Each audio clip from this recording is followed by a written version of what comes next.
Good morning, subscribers, new viewers, and casual observers. I'm John, host of MGTow is Freedom, and I'm filming this video from the sanctity of a mechanical room. The reason I'm doing that is to draw a correlation between where we should be as men and where we are. We are put in the closet, the utility closet, because we're utilities. That's what we've been reduced to. And I don't think this is the proper place for men to be. This is a man's world. We created it.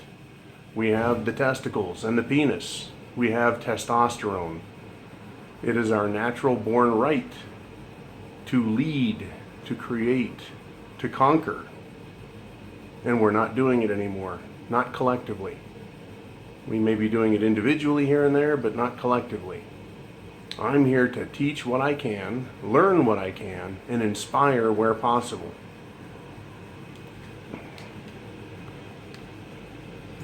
There is a world out in front of us, and it is ours to take back, because it was ours to begin with.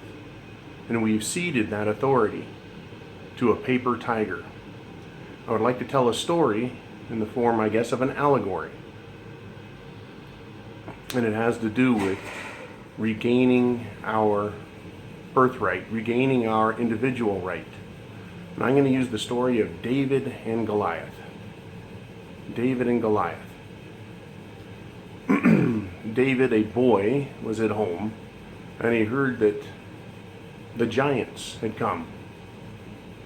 Particularly some bad hombres, some bad giants, the head of which was Goliath, one of several brothers. But David was told that he wasn't big enough to fight the battle and that he was to stay at home. So he did for a time, until he disobeyed the edicts, the control mechanism that said, you must stay at home. You're too small. You can't fight. And David went out and headed towards the field of battle. He went out and headed towards the field of battle. Along the way, he passed people running back to the city, back to their homes, who cautioned him, David, don't go there. You're going to lose. There are giants. So David thought about it and decided to carry on. If the giants are coming, they're going to destroy us. Why am I going to stay at home and wait for them? I want to see more. So he headed towards the battlefield. And he caught up with the army. The army of Israelites. But in our allegory, it's the army of men. Standing around, confused, scared. And he asked them, what's going on? He says, we're near the battlefield. The giants are out ahead of us. We don't know what to do. We're afraid. And David said, what are you afraid of? And he said, well, imminent death, certain death. And David thought about it. Geez, that's true. I do face imminent and certain death. But why are we on the battlefield then? If they're going to kill us, why don't we try and do something about it?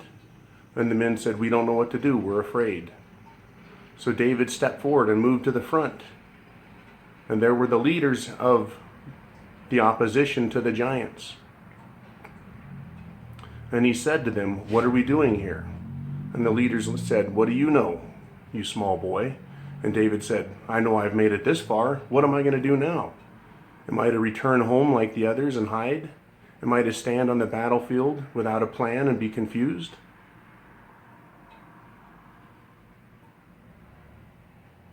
And the leaders said, well, we don't know. We know who the enemy is. We know their strengths and weaknesses.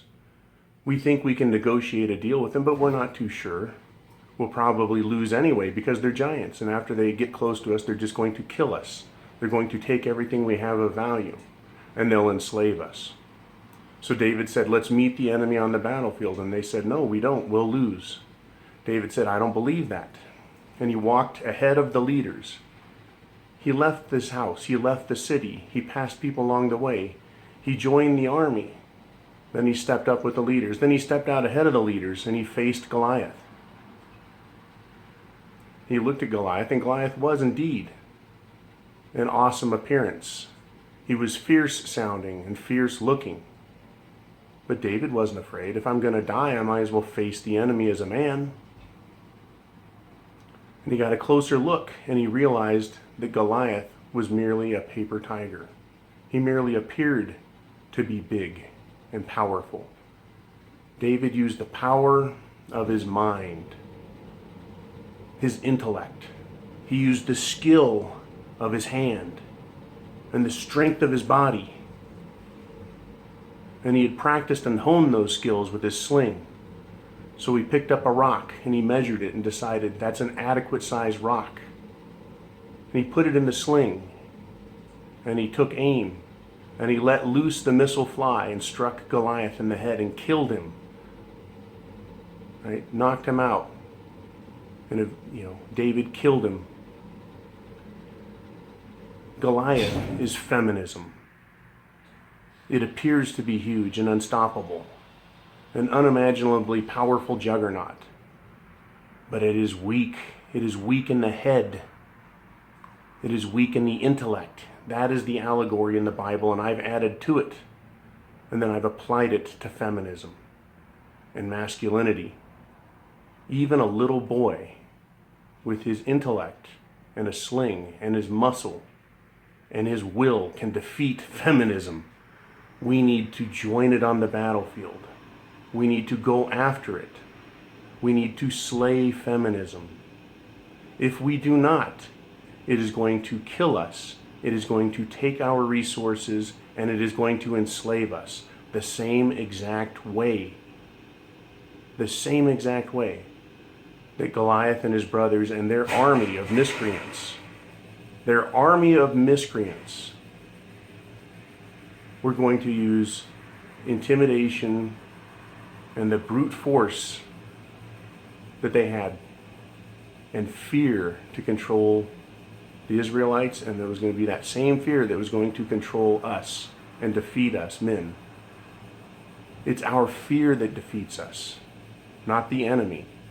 You can lose to the enemy if they are greater than you, but fear to even fight and face them is what paralyzes us and allows us to be run over. It's fight or flight. You must fight because there is no victory in flight. Face the enemy on the battlefield and know that while they may appear great, they are weak in the head. They are also weak physically. These are just women we're facing.